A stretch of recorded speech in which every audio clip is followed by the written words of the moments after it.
Hello friends. स्वागत है आपका मेरे यूट्यूब चैनल पे। आज लाए हैं आपके लिए एक और वीडियो। ठीक है। आज आपके लिए एक और वीडियो हम लोग लेकर आए हैं और इसका पर्पज़ यही है कि मैंने पहले बताया था कि यूपीपीसीएल असिस्टेंट एआरओ की वैकेंसी आप लोगों की आ सकती है। अब इसमें मैं एक बात आपके लिए और जोड़ देता हूँ कि असिस्टेंट रिव्यू ऑफिसर के साथ साथ आपकी एपीएस की वैकेंसी भी आने की पूरी संभावना है। ठीक है। अब मुद्दा ये आता है कि मैं किस आधार पर इन चीज़ों को कह रहा हूँ। जो मैंने पहला आपको आधार बताया था उसमें मैंने आपको बताया था कि 22 वैकेंसी खाली है करंटली, और जो करंट में एआरओ वर्किंग में है उनका प्रमोशन ड्यू हो चुका है। और कितने लोगों का प्रमोशन ड्यू हो चुका है ये भी मैं आपको क्लियर करूंगा, क्योंकि उन्होंने टेंटेटिव सीनियरिटी लिस्ट निकाली थी। तो उसके बाद कितने लोगों का प्रमोशन होना है और अब ये वीडियो क्यों लाया जा रहा है, इसका मकसद क्या है। तो इसका मकसद सिर्फ ये है कि आपको उन फैक्ट से अवगत करा दिया जाए कि किस आधार पर मैं अपनी बात को कह रहा हूँ। मैं अपनी बात के समर्थन में आपके लिए प्रूफ लेकर आया हूँ कि क्यों एआरओ की वैकेंसी आने की पूरी संभावनाएं अब बढ़ चुकी हैं। देखिए, पहले ही हम बता चुके हैं कि यूपीपीसीएल में जो एआरओ हैं और एपीएस हैं वो डायरेक्ट रिक्रूटमेंट से फिल करे जाते हैं। कुछ प्रमोशन से भी फिल करे जाते हैं, लेकिन साथ में आपका जो मेजोरिटी ऑफ पार्ट है वो आपका एआरओ और एपीएस का किससे फिल होता है, आपका डायरेक्ट रिक्रूटमेंट से होता है। ठीक है।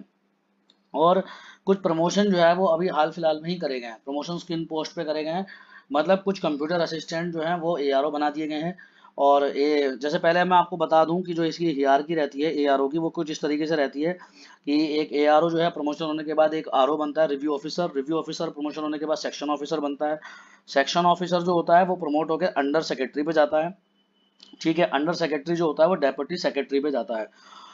तो प्रमोशन हुआ है आरओ का, सेक्शन ऑफिसर का, अंडर सेक्रेटरी का। मतलब आरओ जो है वो सेक्शन ऑफिसर बने हैं, सेक्शन ऑफिसर अंडर सेक्रेटरी बने हैं, और अंडर सेक्रेटरी जो है वो डेप्यूटी सेक्रेटरी बने हैं। कितने कितने लोग बने हैं और कौन कौन बने हैं और कब कब बने हैं ये भी मैं अभी आपको बाय ओएम दिखाऊंगा। ठीक है। दूसरी बात, अभी एआरओ का आरओ पे प्रमोशन नहीं हुआ है, उसका कारण ये है क्योंकि अभी जो एआरओ वर्किंग में है, जो टेंटेटिव सीनियरिटी लिस्ट आई थी उनको अभी जो 7 साल का मिनिमम सर्विस पीरियड सर्व करना पड़ता है एक एआरओ को आरओ बनने के लिए, वो पूरा नहीं है। अभी जो करंटली एआरओ वर्किंग में है उनमें से कोई भी एआरओ ऐसा नहीं है जिसको आज की डेट, जो आज डेट है उस डेट पे उनको 7 ईयर्स की कंप्लीट सर्विस हो चुकी हो। 7 ईयर्स की पूरी कंप्लीट सर्विस होने में अभी उनको लगभग लगभग 1 महीना बाकी है। इन चीज़ों को भी मैं अभी आपको दिखाऊंगा। ठीक है। तो अभी इसके अलावा कुछ कंप्यूटर असिस्टेंट भी प्रमोट करके एआरओ पे लाए गए हैं। तो जो प्रमोशन है वो आरओ से आरओ पे पेंडिंग है। एक आरटीआई थी जिसको मैंने दिखाया था पहले, और उस आरटीआई के अकॉर्डिंग 22 पोस्ट जो है वो वैकेंट थी यूपीपीसीएल में एआरओ की करंटली। तो 22 पोस्ट वैकेंट थी। आगे हम चीज़ों को बताते हैं आपको। और मैंने आपको बताया कि मिनिमम 7 ईयर सर्विस चाहिए एक एआरओ को आरओ पे प्रमोशन के लिए। लेकिन जो कंप्यूटर असिस्टेंट है, 6 कंप्यूटर असिस्टेंट को प्रमोट करके एआरओ बना दिया गया है। तो जब 22 वैकेंसी खाली थी तो 22 में से अगर 6 कंप्यूटर असिस्टेंट जब एआरओ बने तो 22 में से 6 तो घट गए। फिर कितने आपके पद बचे, फिर आपके बचे 16 पद। तो 16 वैकेंसी क्रिएट हो गई। अब 16 वैकेंसी के बाद एक बात और है, जो सीनियोरिटी वाली लिस्ट है उस सीनियोरिटी वाली लिस्ट को अगर आप ऑब्जर्व करेंगे, मैं आपको अभी दिखाऊंगा, तो उस सीनियोरिटी वाली लिस्ट में सिर्फ 3 कैंडिडेट्स ऐसे हैं जो एआरओ से आरओ बन सकते हैं, क्योंकि उन्होंने 7 ईयर्स की सर्विस उनकी कंप्लीट होने वाली है। लेकिन 7 ईयर्स की सर्विस उनकी कब कंप्लीट होएगी, 18 नवंबर 2023 को उनकी 7 ईयर्स की सर्विस कंप्लीट होएगी। मैं पहले आपको दिखा देता हूँ कि मैं किस लिस्ट की बात कर रहा हूँ। तो देखो ये है, ये आप देख रहे हो शुरू के 3 कैंडिडेट्स को देखिए। इनकी जो ज्वाइनिंग डेट है वो 18 नवंबर 2018, 18 नवंबर 2018, 18 नवंबर, ओ सॉरी 18 नवंबर 2016, 16 है। तो 2016 नवंबर महीने में लगे थे, और ये चल रहा है 2023। तो लगभग 7 साल की अगर आप इनमें सर्विस ऐड कर देंगे, तभी ये लोग 7 साल की सर्विस के कंप्लीट करने के बाद, मतलब 18 नवंबर 2023 में जब इन लोगों को 7 ईयर्स हो जाएंगे तभी इनका प्रमोशन रिव्यू ऑफिसर पर करा जाएगा। तो जब रिव्यू ऑफिसर पर इनका प्रमोशन करा जाएगा तो 3 वैकेंसी और क्रिएट हो जाएंगी। तो जो 16 थी, 16 में आप 3 और ऐड कर लो, 19 वैकेंसी आपकी कंप्लीट हो जाएंगी। दूसरी बात, इसके अलावा जो आगे आप देखेंगे तो 1 सितंबर 2018, 7 मार्च 2019, मोस्ट ऑफ द जो स्टूडेंट्स इसमें हैं वो हैं 19 वाले। 18 का एक है तो एक वैकेंसी आप मान के चलिए क्रिएट हो सकती है, लेकिन उसमें कोई मामला बनता नहीं है और वो बनेगी भी तो 2025 में जाके, तो उसे तो आप छोड़ ही दीजिए। तो अगर वैकेंसी अब आने जो है वो आगे जो क्रिएट हो सकती है वो 2026 में जाके हो सकती है। ठीक है। आगे मैं आपको इन चीज़ों के बारे में और बता देता हूँ। तो वैकेंसी आपकी 19 क्रिएट हो जाएंगी। अब दूसरी बात ये मान के चलिए जो आगे की है कि जब आपकी अब जो संभावना बनती है वो है 19 वैकेंसी आने की, पूरी पूरी कितनी, 19 वैकेंसी की। लेकिन ये 19 वैकेंसी कब आ सकती है, जब 18 नवंबर 2023 में भाई इनको 7 साल पूरे होंगे। 2-4 दिन, 10 दिन, 12 दिन ऐसा भी हो सकता है लगे इन लोगों को प्रमोशन करने में। उसके बाद इनको प्रमोशन करा जाएगा, तो एक अनुमान के तहत पर आप मान सकते हैं कि नवंबर के लास्ट वीक में इनका प्रमोशन करा जाएगा। फिर उसके बाद जो यूपीपीसीएल है वो अधियाचन भेजेगा किसको, विद्युत सेवा आयोग को। उसमें आप मान के चलिए कि दिसंबर का फर्स्ट वीक निकल जाएगा। उसके बाद दिसंबर का सेकंड या थर्ड वीक आप ये मान के चलिए कि यूपीपीसीएल टेंडर भी निकालेगा इस एग्जाम को कंडक्ट करवाने के लिए।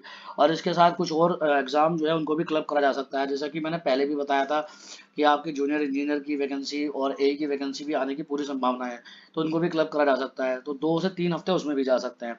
तो फाइनली जो आपका एडवर्टाइजमेंट है वो या तो दिसंबर के लास्ट वीक में या फिर जनवरी में। और अगर मान लीजिए जनवरी में नहीं भी आता है, जनवरी के फर्स्ट या सेकंड वीक में, तो ये बात तो कंफर्म है कि जब आपके जनरल इलेक्शंस होंगे, जनरल इलेक्शन 2024 में कंडक्ट होने हैं, उससे पहले अनाउंस होंगे, तो अनाउंस होंगे तो कोड ऑफ कंडक्ट लग जाएगा। और कोड ऑफ कंडक्ट में कोई भी न्यू वैकेंसी तो लाई जाती नहीं है, ठीक है ना, उसका कोई नोटिफिकेशन लाया जाता है।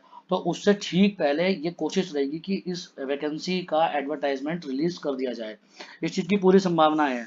देखिए इसके लिए इन लोगों ने प्रमोशंस भी करे हैं जिससे कि न्यू अपॉर्चुनिटी क्रिएट करी जा सके। मैं आपको दिखा देता हूँ कि कौन कौन से प्रमोशंस इन्होंने क्रिएट करे हैं।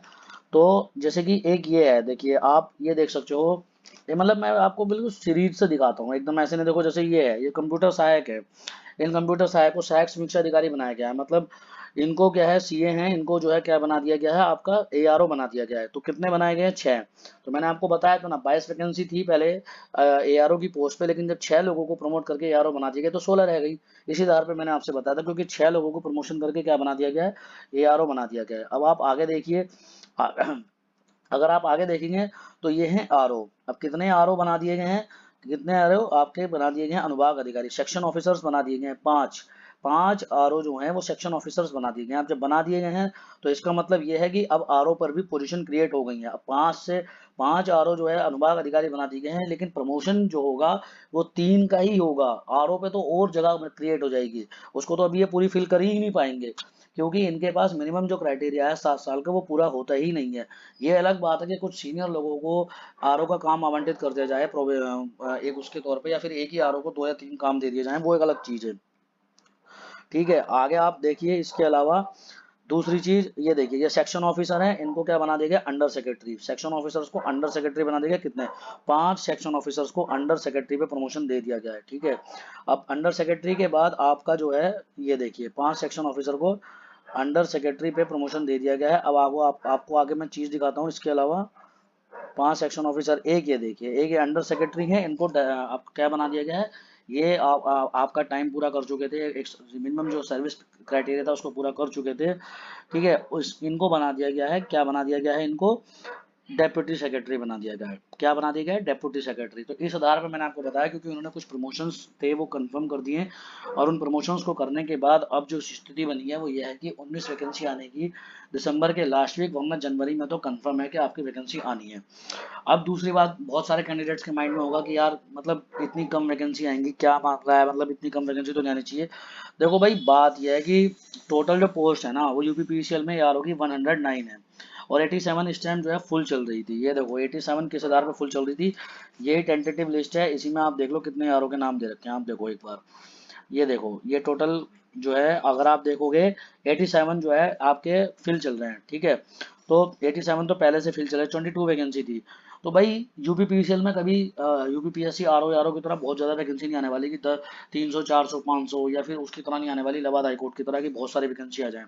यूपीपीसीएल में जो वैकेंसी आएंगी ना वो बहुत इसी तरह से आएंगी।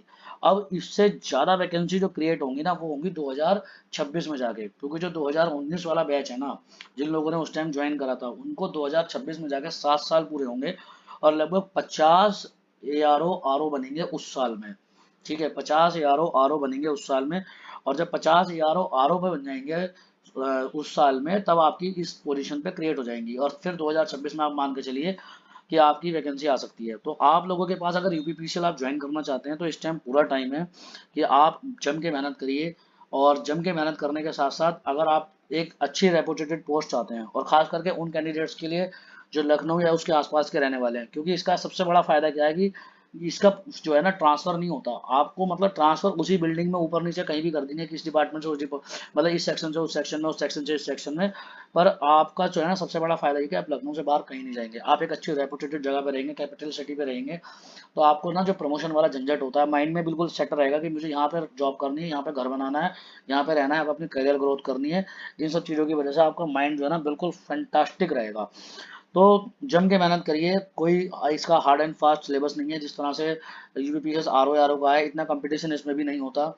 आप ये मान के चलिए कि आपको हिंदी तैयार करनी है आराम से, आप ये मान के चलिए आपको इंग्लिश तैयार करनी है, इनमें आपको फोकस देना है, और सबसे बड़ी बात आपको कंप्यूटर तैयार करनी है। अगर आप इन तीन चीज़ों पे अच्छी मेहनत कर लेते हैं ना तो आपका निकल जाएगा। ठीक है, मैं मान के चलता हूँ अगर आप 80% जनरल कैंडिडेट है, 80% नंबर आप अचीव कर लीजिए, आप अपने किसमें, आप अपने 80% नंबर अचीव कर लीजिए किसमें, रिटर्न में ही, तो आपका सिलेक्शन कोई नहीं रोक सकता। और उसके बाद आप टाइपिंग कर लीजिए, बात खत्म, छुट्टी, और कुछ भी नहीं है। तो जम के मेहनत करिए, क्योंकि इस बार अगर आप यूपीपीसीएल एआरओ की वैकेंसी आप अचीव कर लेते हैं, तभी आप अगला नंबर लगा पाएंगे। किस पे लगा पाएंगे आप अगला नंबर, वहां पे ये क्या नाम है, अभी लगा पाएंगे। वरना फिर आपको मौका मिलेगा 2026 में जाके, 3 साल आपको वेट करना पड़ेगा यूपीपीसीएल में अपनी वैकेंसी अपनी पोजीशन बनाने के लिए। इसके अलावा मैंने ये भी कहा था कि एपीएस की वैकेंसी भी आ सकती है, उसका रीज़न ये था क्योंकि एपीएस के भी प्रमोशन इन्होंने करे हैं। ठीक है, एपीएस के भी प्रमोशन इन्होंने करे हैं, एपीएस के भी प्रमोशन करे हैं। मैं प्रमोशन ऑर्डर आपको दिखा देता हूँ, अगर यहाँ पे मिलता है प्रमोशन ऑर्डर अगर है, तो इन्होंने एपीएस का प्रमोशन भी कराया है। तो यहाँ देख लेते हैं, इन्होंने ये कराया एपीएस का प्रमोशन, ये रहा promotion APS to personal secretary. तो एपीएस की वैकेंसी आने की भी आपकी पूरी संभावना है। ठीक है, इन्होंने टोटल 3 पोस्ट अभी क्या नाम है एपीएस वो बनाए हैं, समझे। अब एपीएस ज़्यादा तो होते नहीं है कि बल्क में आपकी वैकेंसी आएगी, अगर आप सोच रहे हैं कि हाँ भाई बल्क में वैकेंसी आ जाएगी, तो ऐसा तो है नहीं। तो आप ये देखो टोटल 4 जो हैं ईपीएस बनाए गए हैं, क्या बनाए गए, पर्सनल सेक्रेटरी बनाए गए हैं, वो निजी सचिव पे प्रमोशन करे गए हैं। तो इसलिए इसकी भी पूरी संभावना है कि आपकी एपीएस की भी आ सकती है, पर ज़्यादा नहीं आएगी, 4 या 5 वैकेंसी आएंगी, क्योंकि इतनी बल्क में नहीं है, बिल्कुल भी बल्क में नहीं है। तो आप अपनी जम के तैयारी करिए। आप हमारे साथ इस चैनल पे जुड़े रह सकते हैं। आपको मैंने इसमें सिलेबस के बारे में भी इंफॉर्मेशन दी है आपको पहले भी, आप उसका सिलेबस देख सकते हैं, पुराना वीडियो भी मैंने बनाया था एआरओ पे। और आपको ना इस चैनल पे बिल्कुल ऑथेंटिक इन्फॉर्मेशन मिलेगी। तो अगर आपको ये वीडियो अच्छा लगा हो तो प्लीज़ इसको ज़्यादा से ज़्यादा शेयर करिए, चैनल को सब्सक्राइब करिए, ज़्यादा से ज़्यादा लाइक्स करिए, और हमारे ग्रुप के साथ जुड़े, टेलीग्राम का ग्रुप का लिंक हम आपको देंगे, और हमारे साथ जुड़े रहिए। हम आपको बिल्कुल ऑथेंटिक इन्फॉर्मेशन देंगे और बहुत सारी वीडियोस आपके लिए लेकर आएंगे। ठीक है, लेकिन आप जुड़े रहेंगे तभी आपकी बात बन सकती है। ठीक है, thank you so much, bye bye, take care.